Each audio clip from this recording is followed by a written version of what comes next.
afternoon, everyone. Hi, my name is Maria Martindale, and I lead the Central South region for RGP. Thank you so much for joining today's RGP webinar, Driving Project Success, a holistic approach to optimizing value from your project portfolio. I'll begin with some brief housekeeping. We are recording today and attendees are in listening mode. We encourage you to send in your questions and comments via chat at any time during the presentation.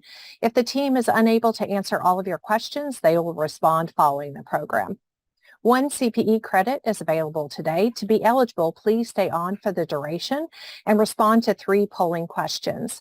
A survey will appear on your screen as you log out, although not required for CPE. We appreciate any feedback that you have that you'd like to provide. Please note that CPE certificates will be issued via email within 2 weeks of the program today. Next, I'll take a moment to introduce our presenters. Jim Giustini leads our business transformation practice, and he is joined by Ken Taylor, who is our VP of Project Management Services, and Patricia Reyes, who is our VP in Change Management and HR Services. I'm pleased to hand it over to Jim to begin the program today. Thank you very much, Maria. Good day, everybody, and thank you so much for joining us. I'm going to quickly review what the key topics are going to be within this session. So the first one is really laying some foundation and discussing project success versus failure. Who cares? And that might sound obvious, but we want to cover some points around what happens if you don't take the overall success of your projects within your portfolio seriously, and then what are some of the benefits to companies or organizations that do. Then we're going to dig into really some definitional things around project success, because it might not be as straightforward as many people might think, and it's going to lay a foundation for us to then get into the third topic, which is looking at the root causes of project failure. Finally, we're going to spend the remainder of the time talking about our point of view on the best way to tackle the problem. So with that, I'm going to jump right in and just explain that this whole topic of project failure is a huge issue. It's been a pervasive and persistent problem for organizations for decades. So you see some statistics up here on the screen. I want to mention that these numbers aren't something based on one, survey or one sort of case study. This is really a common and consistent pattern that we've seen for decades. And since really the post-war period, organizations from the government to private sector companies and different kinds of analysis organizations have been monitoring this. And if anything, the 65% of kind of broad-based failure rate is conservative. We've been seeing over the years that in many cases, organizations will say that it's even worse than that. And if you look on the right side, within the subset of those projects within any organization's given portfolio, those that would be deemed by the organizations themselves as truly strategic or transformational in nature, the failure rate is even higher. So it's a kind of a painful problem that is even worse in the areas that have the highest stakes. So one of the things that we wanted to emphasize, that as bad as the problem is and as pervasive as it is, a lot of leading experts are pointing to the fact that if it's not taken seriously, it's going to become even more of an issue for individual organizations, companies, governments, and even society at large, for one important reason. And that is, and many of you I'm sure have witnessed this yourself in your own lives and careers, that the nature of the way that work gets done within organizations has changed slowly but steadily in over the years. And what we mean by that is the proportion of work that would be considered, quote unquote, someone's day job versus the stuff that might creep in as an ancillary project or being a sponsor on something or being part-time focused on something, that has grown steadily over time. And it has become something where folks that have probably not even necessarily always recognized the impact that it's had on them individually or on their companies. So the point that this go-to-market partner of ours, Antonio Nator Rodriguez, is pointing out is that for those companies that recognize and just face that this is going to be here to stay, the way that work gets done through projects, and decide to embrace the challenge, will be the ones that will really be victorious here. So the first thing we wanted to do is just check amongst everybody here on the call to see which would best describe your organization's success rate. Are you consistently good at executing the projects and typically get the results you were looking for? That your performance is typically good, but you have an opportunity for improvement? Maybe many of you have, you feel you have significant need for improvement, or you're really not sure at this point. And then we'll let, you have a minute there to do that, and then we'll bring up the results here.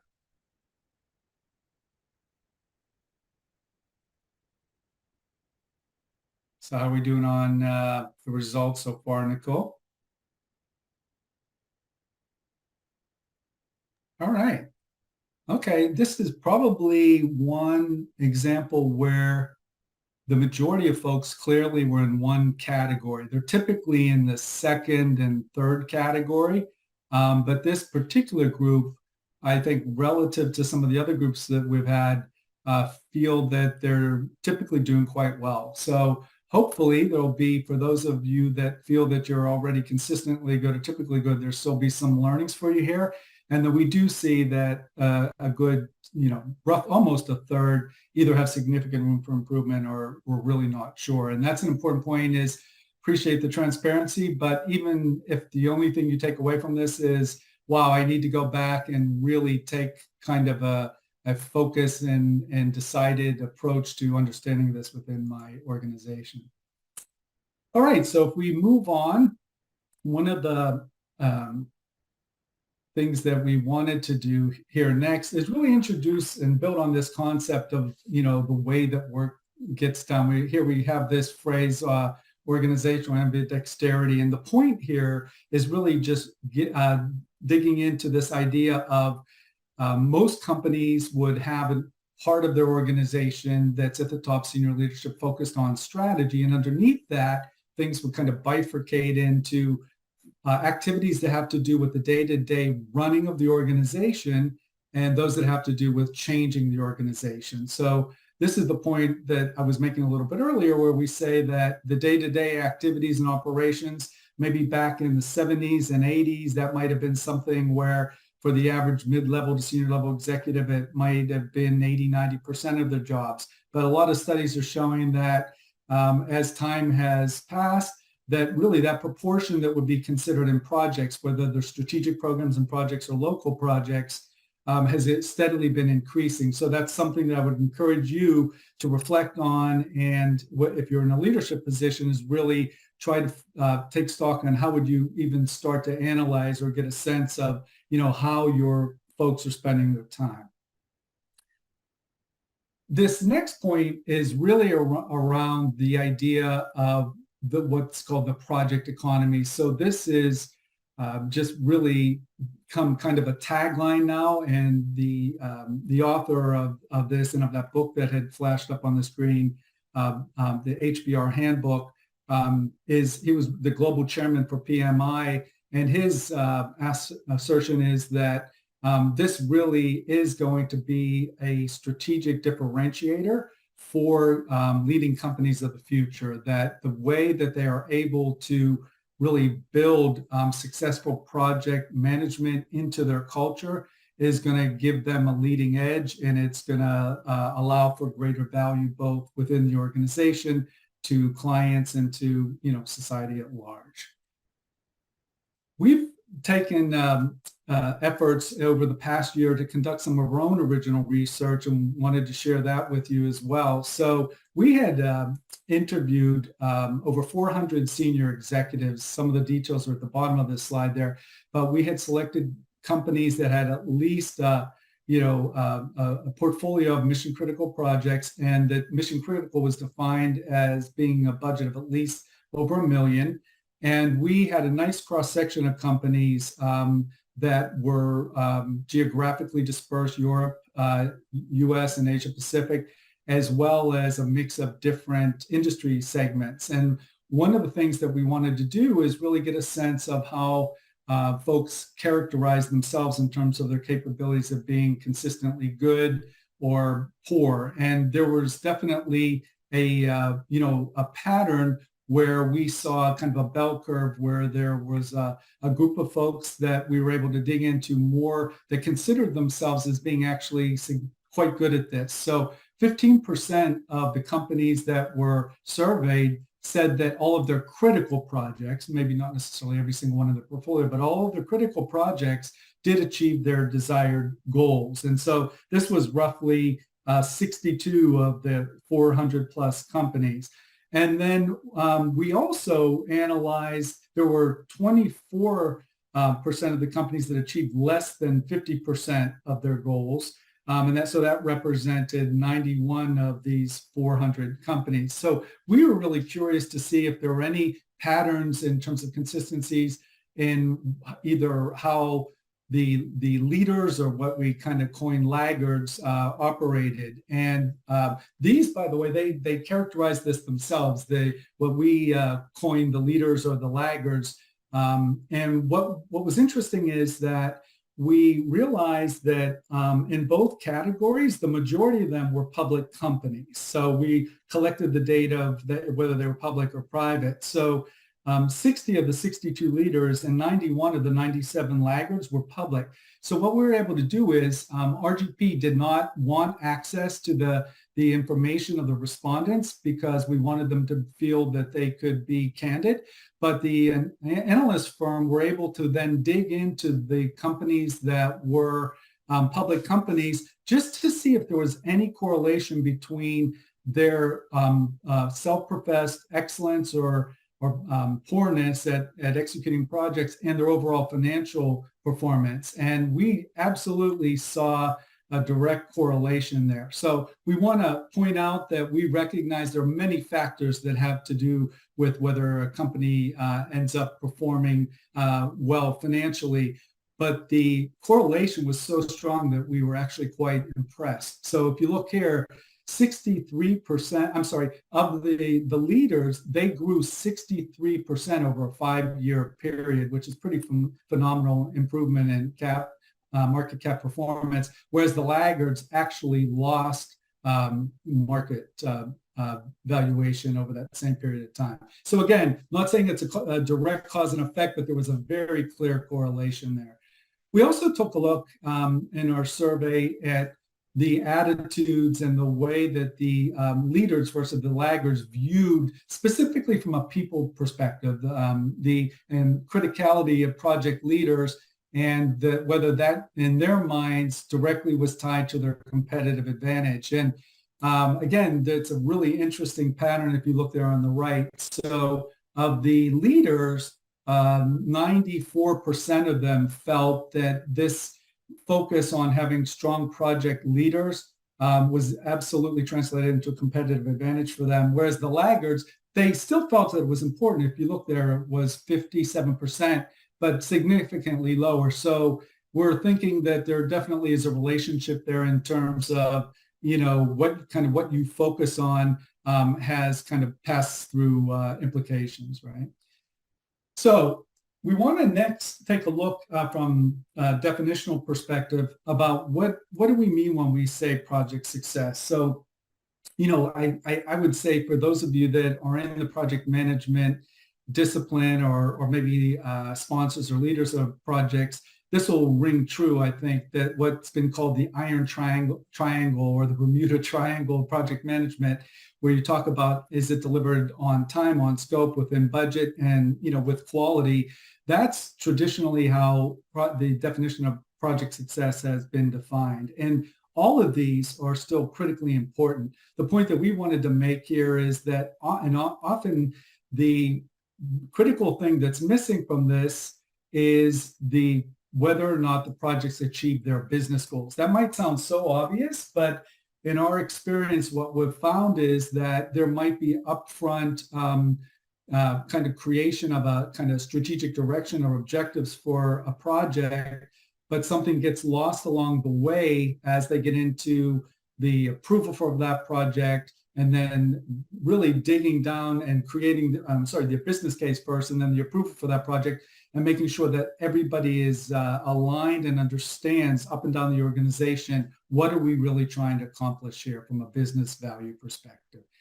So one thing I'm going to use to illustrate here is hopefully this picture will be familiar to most of you on the call here, but this is the Sydney Opera House. And this is a really great example of how you can vary in terms of what you would consider project success or failure. So this was originally launched, the construction of this in 1959, and it was scheduled to be 4 years long with a budget of 7 million Australian dollars.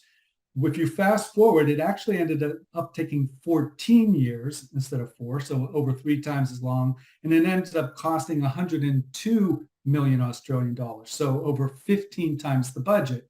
So I think by all conventional definitions, everybody would say this is an absolute zero. It was a failure.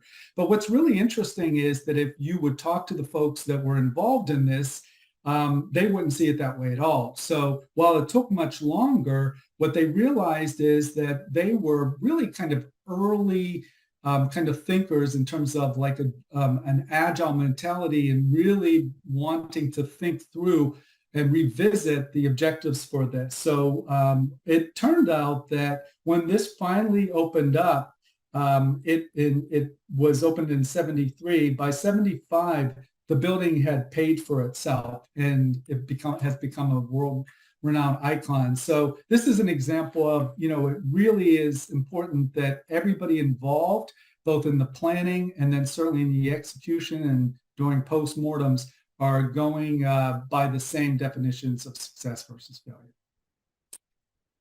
So next, we wanted to talk about, okay, so if we accept that this is something that we should be paying attention to, we wanted to look at, well, what are the organizational impacts of project failure? And really, we're highlighting it from 4 different perspectives: financial, strategic, operational, and human.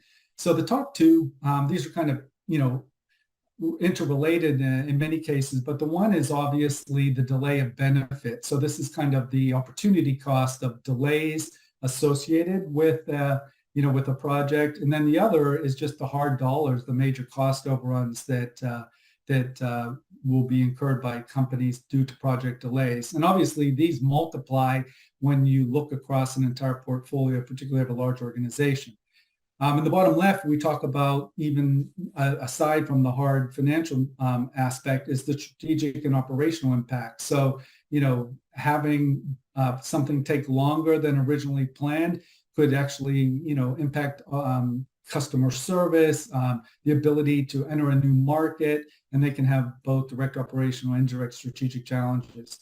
The other thing we wanted to highlight are the 2 human aspects. So I don't know how many folks on the call have had an experience of, significant project failures within the companies that they work for, but it can be an absolute soul-sucking experience, right? And if it's something that it happens to be more the norm than the exception, not only does it impact morale and productivity, but it can lead to significant attrition where companies, particularly those that are recognizing that, hey, this project aspect of my life is an important part, I'm going to go elsewhere to an organization where people seem to understand it and take it seriously.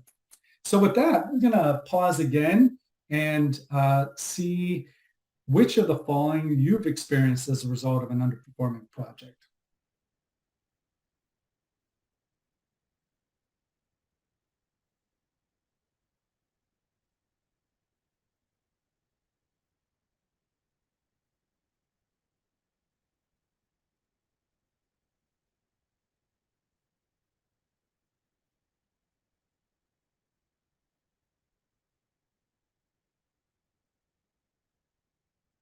All right, how are we doing, Nicole?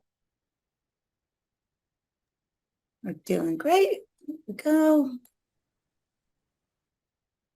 Okay, so there is pretty broad representation here. This is actually one of the more balanced combinations that I've seen in the different sessions. So it does seem like, this is a rather large group, but that really all of these have been applicable. But obviously the financial ones, delayed benefits, major cost overruns were 2 of the top 3. And then the people aspect, the morale and the productivity trend. Okay, well, thank you for sharing there. So now we're going to get into the root causes. And with that, I'm going to ask Ken, do you mind taking us through our point of view on this? Certainly. Thanks, Jim. Jim talked about a lot of the symptoms that we encounter on project failures. But as we look at that success, this is a good synthesis of any of the current research on what some of those root causes are that cause some of those failures. I don't want to go through each one of these in detail, but I think what is illuminating about this list is that it's rarely the technical issues of the project that are causing those failures. A lot of it is around our people process. So sponsorship or a shared definition of success or the right stakeholder alignment. I think also the investment in change management that says that not only are we delivering a project, but we're delivering an environment that helps people come up to speed on those changes and be able to make use of those.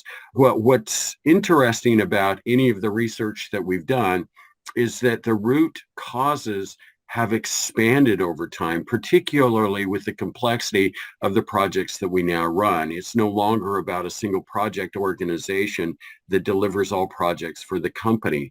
Now I have a pool of business professionals, technology professionals, third parties, others that have to interact effectively to be able to deliver a project success. So those handoffs, that coordination, that collaboration has gotten ever more complex.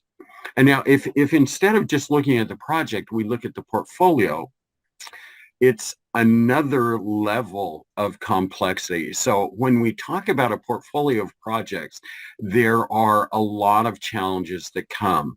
We're encountering with clients that they may not be aware of all of the project activities that are going on in the company. A lot of those have been kicked off and they're running, but not all of them are clear. Not having an effective approach for evaluating or approving those new projects. What are the ones that are going to bring the highest value and making sure that that's where they lean time? Or even understanding their own success or failure rate. Sometimes that becomes kind of hard, particularly as we've redefined what failure means, now being able to clearly say, how am I doing? And by not knowing how I'm doing, I can't really measure into those root causes. And then also, which projects deserve that heightened focus? So rather than wasting my time by working on everything equally, there will be projects that are critical that may not be healthy that I need to focus on. And without a clear view of that, that can be very challenging. And then some firms just aren't really optimistic about what they're going to be able to do to be able to run these projects in this competitive and more complex environment at the portfolio level. Now, some of the good news on the portfolio and talking about the desired state and where we would like to be is we would all like to have a very clear, precise vision of how we're doing against delivering strategic goals and objectives, because that's really what it's about. It's not about the timeline. It's not about the cost. It's really, am I delivering the business expectations that caused me to start this activity? Then being able to have a consistent process for looking at those business cases and how we want to, or why we want to rather, create these projects. Have we got the right business case so we know the value that will come through? So when the difficulties come up, we can understand whether or not the effort is worthwhile. Being able to have real-time visibility into not only the health of the individual projects, but also being able to bring that up to a high portfolio level so I can understand how I've balanced my activities, how I'm utilizing my resource, and how my health is overall. And then also being able to have that great approach that says that I'm not going to rest on where I am there. I'm going to regularly review my portfolio, my health, my delivery of value, and make those changes as necessary so that I can go ahead and keep that portfolio very healthy. That requires an ongoing investment. And then the last point would be, as a desired state, that we all have a culture that's committed to project success, not only so that we can avoid some of those major failures that seem to show up in our bottom line, but also so that we can engage our people and a culture in a feeling of success, that they're part of something bigger than just their individual efforts. And those all become very important when we talk about where our portfolios are not just challenged, but where we want to move them so that we can be more effective in engaging our people, utilizing our resources, and realizing business value. Excellent. Thank you, Ken. Thought it would be good for us to pause quickly, and it's going to ask Nicole and Susan if there's anything in the chat or any patterns in the chat, might be able to quickly respond to any things that have popped up. Yeah, thanks, Jim. We did have a comment just around typical challenges that a challenge they've seen is too narrow of scope, thus leaving out accounting or information reporting that allows users to evaluate and account for the project after it's gone live. Yeah, Ken, I don't know, do you want to take that one since you're?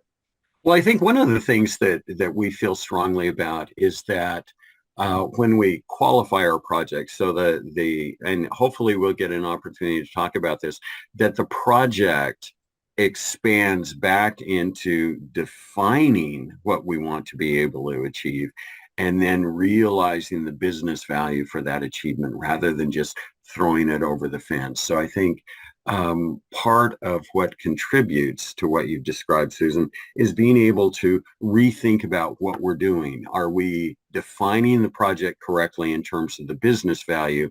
And then are we following up on the tail end to be able to say that, yeah, we've delivered that project value? So it becomes a much broader view of what we're trying to deliver and how we measure what we deliver. And that has a cultural impact on us to some degree, because a lot of folks that are engaged in projects don't necessarily feel like, I don't feel like I'm really controlling for the benefit realization. But as we broaden and we think about success, all of those components become very important. Thanks, Ken. Maybe one more question before we move forward, or observation, Susan or Nicole? Well, we did have one more question about whether we'd be sharing the research report. Yes, and yes. Thank you for that. Yes, at the tail end of this, we're going to pull up a really cool tool that we'll be able to send out in addition to these slides that we're going through right now. There's going to be an interactive tool, and I'm going to pull that up and show how you can access that report. All right, so with these challenges that we had talked about at the individual project or program level, and then how the implication of it kind of bubbled up to the portfolio level, our teams that really were cross-disciplinary in nature, so across, portfolio, program, project management, but also change management and relating to kind of people training and development, we pulled together a framework that we believe is, one second here. Somehow we lost a very important slide. Hold on one second here. Bear with me.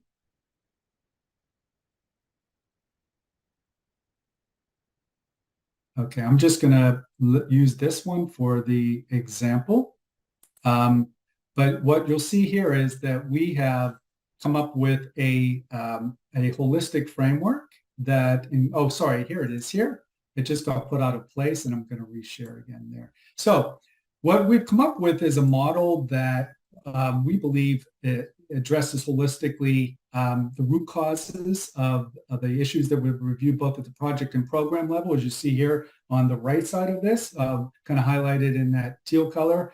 And those would be in three broader categories. So aligned and committed leadership, what we're calling advanced project and program management, and then effective change management. So at a high level, we've talked about the fact that this would translate into things like making sure that every single new project went through a consistent and disciplined approach to even get reviewed, approved, scoped, defined, to make sure that the leaders are engaged not only at the outset, but that they have very clearly established responsibilities throughout the lifetime of the project or program, and that these are on an ongoing basis continually synced up with enterprise objectives. At a high level, what we're calling advanced project and program management, we're talking about things that would relate to sort of like agile approaches. So not even if it doesn't have to be limited to software or systems development, but can be around things like digital portfolio program management. One of the hot topics for those that are real project management practitioners is the move to things like DevOps, and then also moving away from the concept of conventional project management to almost product management, where you're releasing value, whether it's to internal stakeholders or to end clients or customers. And then obviously robust risk management and dynamic project and management and collaboration tools. Change management is finally, I think, being recognized, broadly across all organizations as something that hasn't been given anywhere near the attention that's required and deserved. And this is something that we believe, I see somebody applauding that we believe that this is really one of the most critically important aspects of this, and we're going to dig into that in a little bit too. On the left side of this at the portfolio level, so these are things where if you're zooming out and thinking, okay, so it's great if one department or one function maybe gets better at this, but the real magic happens when you've got a commitment at an enterprise-wide level to ensure that all of the different functions or processes or divisions are going through the journey together, and that there is such synergy and opportunity to be sharing best practices, and then making sure that everybody is rowing in the same direction. So some of the examples there would be around continuous skills enhancement. So we're not just talking about project and change management, but we're talking about even, across the board understanding and analyzing the skills that are implied within that collection of strategic projects or programs. So by definition, if you're transforming or improving your organization, it's going to have implications for the future. What are going to be the changes and the required skills and capabilities? So really taking a strategic look at that and making sure that that's being properly understood and tracked and analyzed. Next is adaptive project culture. So Ken had talked about it a little bit ago, which is, this is something where it can become a true strategic advantage if organizations are continuously capturing lessons learned, analyzing them, understanding them, and then doing something about it. And that this is something that is applauded, reinforced at the highest levels of the organization. And then the sixth component of it is strategic portfolio management. So this is where you get that discipline in terms of, skills, the process, and then even the analytical support that you need to be able to truly understand the, the kind of combined composite impact of all the projects within the portfolio, ensure that you have the best governance and resource management processes, and that it's being managed like the important aspect of the business that it is. Okay. So with that, I'm going to skip ahead again here, and we're going to talk about how we would recommend, with that as a backdrop, that these 6 areas, which we would consider, that's not necessarily a methodology, that's kind of the vision of where the organization should be aspiring, almost like a vision board of having those capabilities in place. So what we suggest is that, we go through and understand in each of those 6 dimensions, what are the desired outcomes that are specific and reasonable for the particular organization? Understanding how we would go about and what would make sense for that particular organization in terms of assessing them, and identifying, the gaps and the improvement opportunities, and then looking to see how would we measure, success, like where are we today baselining and understanding, the progress that's made towards the stated objectives, and then finally coming up with concrete plans for closing the gaps. So this view here is really looking at across all 6 of these dimensions. We strongly recommend taking a really honest and thorough look at where you are in terms of your baseline, right? So here you'll see level 1 through level 4, and this would apply to all 6 of the areas. It's, from just basically emergent, that, it's either non-existing or it's just in the infancy stages, up through some degree of organization. It's become somewhat strategic in level 3, that it's become, aligned, integrated, that it's disciplined and efficient. But the kind of the highest level, transformative, is really when you've reached this stage where you've got this down to being kind of a core competency within the organization, and that this is something that can truly translate into powerful competitive advantage. So we're going to take one example. So let's imagine we take the first one, aligned and committed leadership, just kind of illustrate this in action. And so here, an organization going through an analysis might declare, okay, well, we're at level 2, and, come up with some explanation that seems bought into and everybody gets aligned. Yeah, that sounds like where we are today. And then establishing realistic goals. Now, it sometimes might just be the next level up, but in some cases, there might be a reason to say, hey, we really do believe this is a pervasive problem for us in our company, and we don't think it would be a challenge to be able to leapfrog from level 2 up to level 4. But the point is that once you're analyzing this, you're taking an organized approach and then doing it iteratively, because as you go through each of these 6 areas, you might find that you're being a little bit too ambitious to try to take on too much change simultaneously. So to that point, this is just an illustrative roadmap that will typically develop for clients. So it would be agreeing up front and to do some sort of a current state assessment, and really deciding what's even the scope, and depending on who's bought into conducting the assessment. Is it the owners of all 6 of those areas, or is it maybe just the, chief human resource officer that said, let me get started,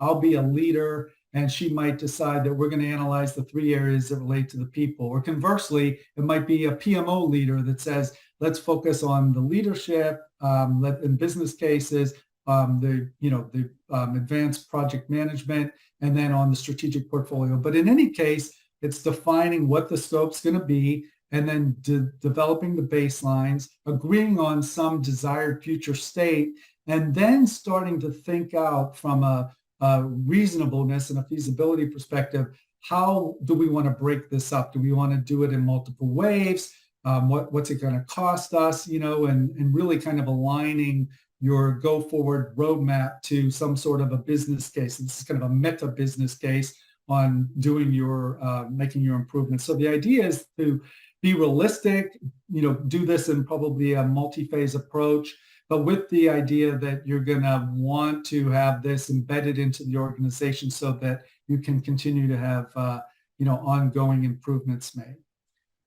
So we've got some examples here of, how we would very concretely come up with a way to determine if something is a level 1 through a level 4 by breaking it down into sub-drivers or measures within one particular dimension. So you'll have that to review. And then this is an example of some of the types of analytical tools or frameworks that can be leveraged. So going through some sort of a structured assessment approach, kind of mapping out by, some defined scope areas of where the gaps were identified, where are we today versus where do we want to be, coming up with the specific opportunities, and then developing a roadmap there.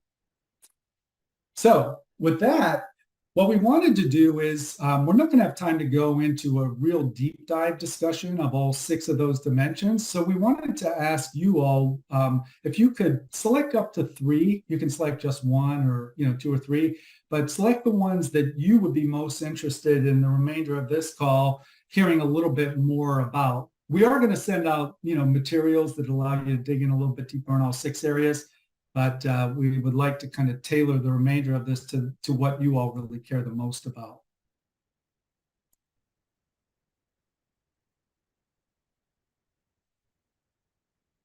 I'll give you another 30 seconds or so here.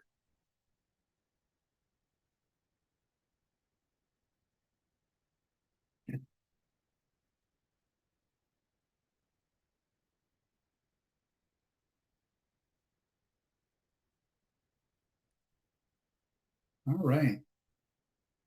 Oh, okay, interesting. Again, pretty balanced here. So it does look like, I warned my colleague, Patricia Reyes, that change management every single time has come out number 1.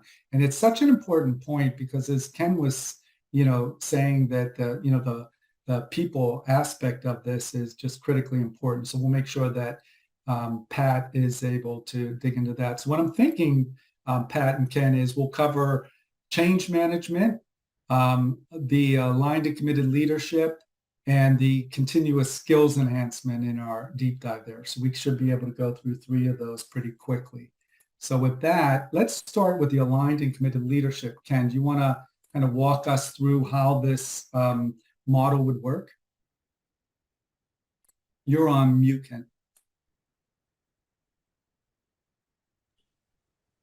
So we look at bringing together our leadership. Being able to have everyone on the same page becomes fundamental to being able to be successful there.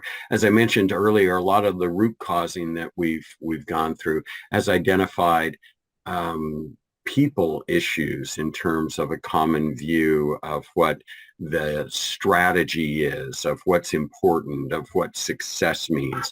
And so our desired outcomes would be about having leaders and owners, stakeholders and sponsors all on the same page and being able to have a very clear articulation of what that business case would be. So what am I trying to achieve through this? What does success actually look like? So as you look at the diversity across all of those leaders and participants, being able to get to a place where they are all on the same page, they visibly and actively communicate what those priorities are and their understanding of those priorities, and then can define that success in the same way. Jim, if you would go to the next slide. This is an illustration of how you can pull that together. This is actually from Antonio's book about creating the project canvas.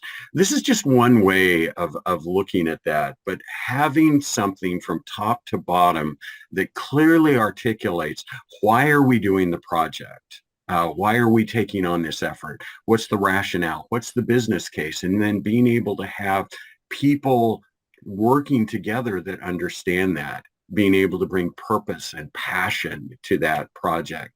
Once again, the executive sponsorship, understanding who is responsible, and then being able to, in our governance, talk about how are we going to measure whether we are on track or not. There are a number of issues that this breaks down into the what, how, and when across scope and time and cost and these other pieces that are able to tell us how are we doing. So if you take this project canvas and you look at why are we doing the project? Who is engaged in the project? And what is success all about? Then being able to clearly articulate and have everyone on the same page relative to the what, the how, and the when becomes fundamentally important.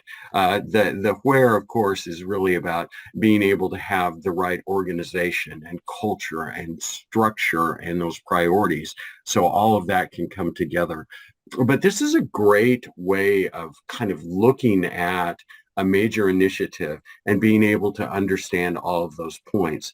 I think what we found is a lot of the time we can get ourselves in trouble if we don't spend that piece of time up front to be able to answer all of these pieces. We typically talk about organizations and what their dynamic is. I worked with an organization that made decisions very quickly, but delivered those decisions very slowly. And so that's kind of the reverse of what we'd like to do. Let's answer the questions up front. Let's get everyone on the same page, and then let's be able to deliver so that we can achieve that project success as we've defined together as a team. That's great, Ken. Thank you so much. I'm going to skip ahead to the change management one. And Pat, if you could kind of walk us through this one, please. Sure, absolutely. So really, at the root of any effective change management is, there's things that we take a look at, right? So what are we trying to get people to do differently, right? Things are changing. Their expectations are changing, right? A project is bringing, new opportunities in the organization. So what are those risks around this, right? And what do we need to do to mitigate the risks around the people side? We know we have a lot of business things to do as well from a mitigation perspective, but also from the people side, because at the end of the day, the people are the ones that run our teams, our organizations, right? And what might get in the way? There's generally two sides of this coin. We say, well, people, can they play in this new change, in this new environment? Will they? Right? Can they do things differently? Do they have the right skill set? Do we need to help them get there with the right skill sets? What do we need to do? What type of interventions do we need to coordinate in order for this to do? Is there a mindset shift necessary? So do people really understand? Is there a compelling why? Are we making people part of the change, not the change is happening to them, right? So from an effective change management perspective, we have to think of all these things. Obviously, a strong change story to support the change and the transformation is going to be needed as well. So there's a lot of focus that has to go into some of these things. So the key objectives and outcomes are really to minimize disruption. And, if disruption takes a long time, right? So it's effort and time. It actually is very costly. Not only that, but all those other things that we talked about before that Jim brought us through, some of those disruptors, right? Morale and productivity, it becomes an issue, right? If we don't minimize disruption. When a change occurs, we disrupt the organization. So we want to make sure that we fill in the gaps. We help the organization through the process as much as we can, right? From what we know. That's why you build all these change agent networks and things so that you have actually feet on the street to better understand what it is that we have to do from an effective change management perspective. We want to provide clarity. We want to reduce disruption over time. Really, really important. So through effective change management, we reach the desired state of a project, right? And we institutionalize the needed and desired behaviors through this process. This is one step above adopting the change, right? We want to make sure that it's institutionalized. It's business as usual, right? It's the norm. The change approach needs to be fit for purpose, and we have to measure through realization indicators through the process, right? So that we know if we have to course correct, and also realization measures. And of course, it's a constant checking, how the organization is doing so that we can course correct. Now, as I mentioned, adoption is really important, and it has to be tracked so that we can sustain this. And that's really key. I can't talk about that enough. So how do we measure success? Well, the return on investment is measured both from a business perspective and the people side. Many times, we go in and our clients or internally, we said, okay, so what are we going to measure? But it's always good to connect to those business initiatives and measure that way, right? But also the people side of change. It could be several things, adoption, it could be training, it could be how do people show up? What are we hearing, right? So there's some of those qualitative and quantitative things that we hear in the organization. That the workforce get the necessary skills to be successful. Do they know how to do this? Do they even know how to turn on the computer, right? Has there been a shift in the desired behavior? Is there a shift in the desired behavior? How do we help the organization? It's not that we're, changing people's minds. It's we're helping them through, right? So that they can be successful in the organization? Is there resistance to change? Resistance comes in a lot of flavors, right? And people not showing up, people saying things, or just saying they do and they don't. Accountability, all those things, right, become part of the resistance equation. And how do we mitigate these, with the necessary?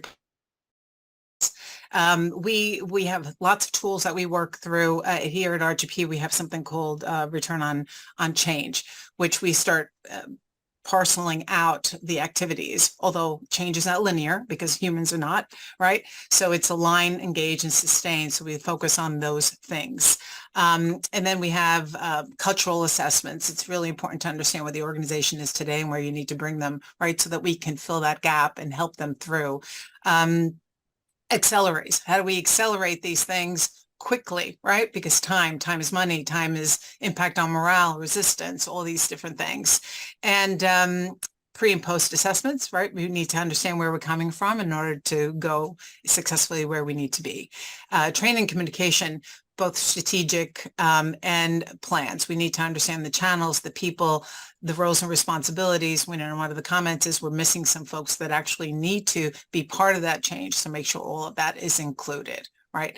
And then we just need to make sure that it's a holistic organizational change, right? So that we can help the organization move holistically through the process and minimize the impacts across the projects. And then also what other projects are in flight, right? How do they collide and how can we actually use these other projects as part of the accelerators, right? So from a change perspective, needs to be high touch so that we can also develop and implement the right measures and the adoption as we go through the process.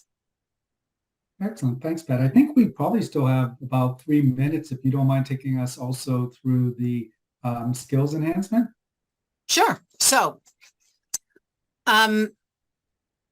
we need to know, right, have our employees developed our skills, develop the skills necessary, right, knowledge and capabilities so that they require to make the project successful and to sustain the benefits of the project over a longer period of time. And that's the key, right? It's about really sustainment and how do we continuously enhance this? So continuous skills enhancement speaks to a proactive plan for enabling team members' performance, right? So we want to make sure that they have the skills and the tools necessary that are foundational, right, to move forward in the organization.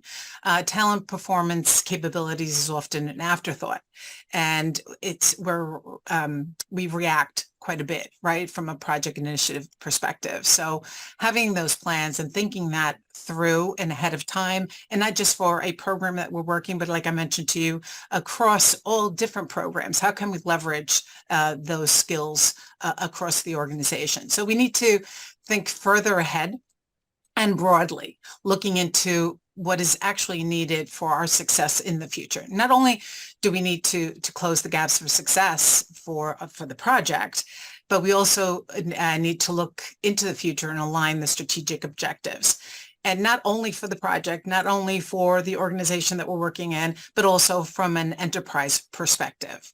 And in the interest of time, Jim, how are we doing? Are we okay to move on? Or do you want me to I think we're good. Again, we have the other areas blown out that will be shared when we send out the information. And one of the things we wanted to do is just quickly kind of recap.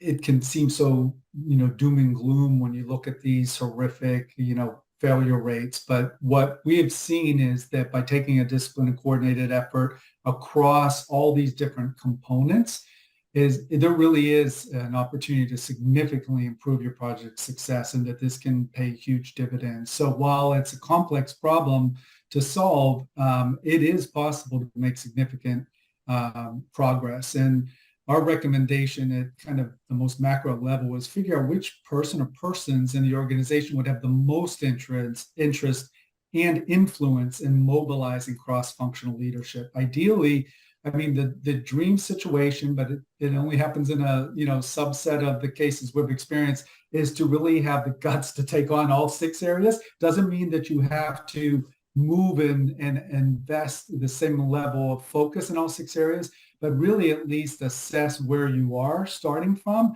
and then make, a really, informed choice about how you're going to prioritize this and then develop it in ways. And so the journey is going to be different for everybody. Our recommendation is to take the first steps, and, you can start to, find out and start to socialize this across your organization and really bring awareness to, by really reaching out across functional or silo areas, that there's a real opportunity. Because at the most meta way that we talked about all these micro root causes of things, the reason that most companies, even extremely large global organizations, don't really make a big dent in it is because they're trying to do it in a siloed way. So that's the point that we wanted to make.